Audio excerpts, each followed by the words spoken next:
Hello বন্ধুরা, কেমন আছো সবাই? সবাইকে শুভ সকালের শুভেচ্ছা জানাই।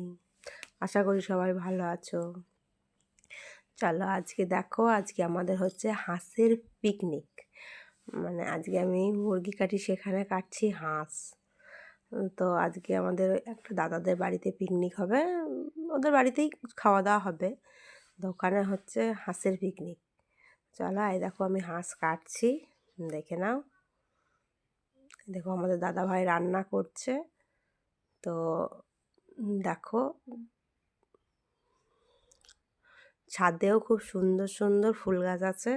তো যেন পিকনিক পিকনিক মনে হচ্ছে, যে হ্যাঁ পিকনিক করছি। এই দেখো নিচে ইংলিশ মিডিয়াম স্কুল, সেখানেও আজকে আবার পিকনিক হচ্ছে। তো এই দেখো আমাদের রান্না অলরেডি কমপ্লিট হয়নি, মানে চলছে। এই দেখো রান্না করতে করতে আবার গ্যাস দেখছি বেরোচ্ছে না। তো এরকমভাবে গ্যাস উল্টে কারা কারা রান্না করেছো? আমি তো কোনোদিন জানতাম না এরকমভাবে গ্যাস উল্টে রান্না করা হয়। আজ প্রথমবার দেখলাম। তো এরকম অভিজ্ঞতা আমার এই প্রথম। তো এই দেখো খাওয়া দাওয়া শুরু হয়ে গেছে। চলো টাটা বাই।